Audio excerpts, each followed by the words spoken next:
Bonjour, nous sommes à Saint-Domingue et c'est le directeur de l'hôtel qui nous accueille, Thomas Simonet. Bonjour, merci d'être avec nous aujourd'hui et merci de nous accueillir dans cet établissement. Il a une histoire cet établissement? En fait, le Nicolas de Ovando est situé au milieu de la vieille ville coloniale de Saint-Domingue. Nous sommes au cœur de cette ville. Oui, au cœur, même dans 3 des premières maisons. En fait, ils ont construit les 5 premières maisons sont le long de cette rue qui s'appelle la Calle Las Damas, la rue des Dames. Et l'hôtel a été construit parmi 3 de ces 5 maisons. La construction des 3 maisons est entre 1505 et 1535 à peu près. Et donc c'était 3 des 5 premières maisons du Nouveau Monde. Donc dans les couloirs de l'hôtel a marché Christophe Colomb, puisque c'est Christophe Colomb qui a découvert Saint-Domingue et l'île Hispaniola. J'allais y venir. Donc Christophe Colomb a marché ici. A marché ici, tout à fait. A vécu juste à côté, oui. Entre autres en face, où il y a l'ambassade de France actuellement. Oui. Mais bien sûr a marché dans ces couloirs, pas très longtemps, qu'il n'est resté qu'un mois et demi sur la ville.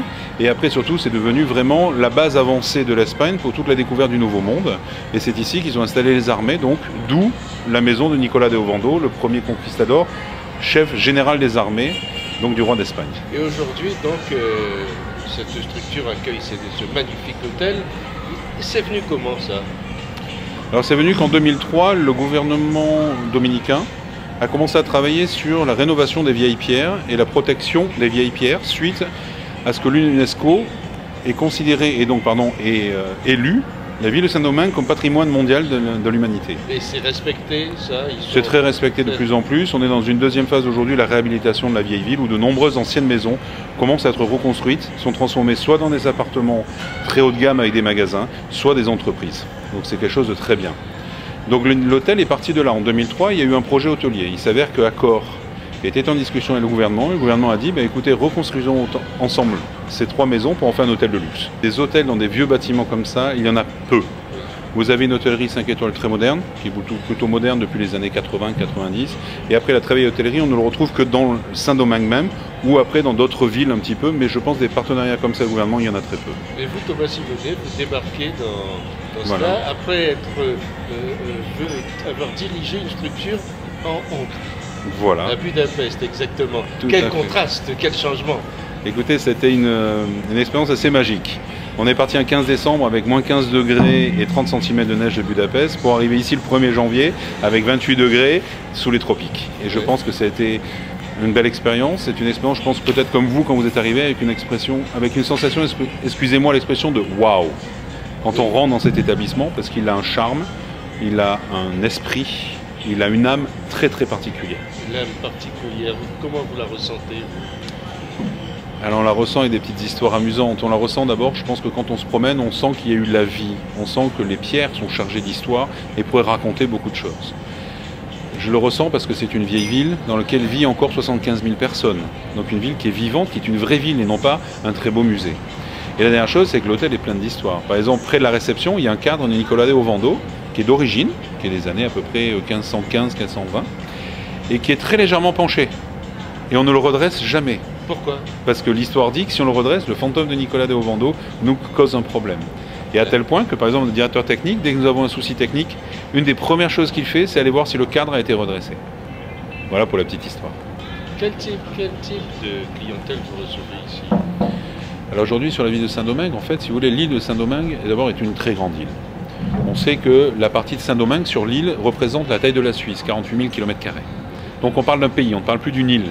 Si on compare avec les Antilles françaises, qui sont un archipel d'îles plutôt de petite et de moyenne taille, c'est vraiment très grand. Donc déjà, c'est un pays. Sur le pays, il y a plusieurs facettes. Je crois qu'on connaît très bien le pays, la partie plage, avec tous les halls inclusifs de Punta Cana, Bavaro, Bayahibe. Bon, on en passe des meilleurs. Et aujourd'hui, vous avez donc une hôtellerie là-bas très touristique. Et après, vous avez une clientèle plutôt affaires. À peu près 60% affaires, 40% loisirs dans la ville de Saint-Domingue. Et ça, c'est un phénomène général sur les 5 étoiles, et bien sûr ici sur cet établissement. Cette tendance commence à changer un petit peu. parce qu'on s'aperçoit de plus en plus que l'on peut faire une clientèle de touristique, multidestination. Souvent, par exemple, sur les Antilles, on a une grosse clientèle antillaise l'été qui viennent parce que Saint-Domingue est un petit peu le Miami de la Caraïbe au niveau shopping, au niveau découverte. Donc beaucoup de gens viennent passer 2-3 jours sur Saint-Domingue pour faire du shopping et découvrir. Et après partent à ce moment-là sur des resorts all inclusive pour avoir le côté beaucoup plus festif et le côté beaucoup plus vacances. D'accord. Donc clientèle antillaise, mais aussi clientèle nord-américaine peut-être, oui. et européenne maintenant, avec justement l'ouverture d'Air Caraïbes pour laquelle nous sommes là aujourd'hui. Voilà. C'est-à-dire qu'aujourd'hui, les États-Unis représentent toujours à peu près 50% des entrées dans le pays.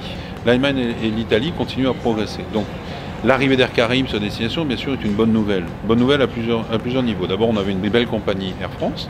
Et aujourd'hui, l'arrivée de la compagnie Air Caraïbes veut dire qu'on a de nouveau une compagnie de haut niveau, de très bonne qualité, avec une très bonne réputation qui arrive sur les destinations. Donc ça nous permet d'avoir des rotations supplémentaires, donc des sièges supplémentaires, et permet vraiment d'ouvrir nos horizons.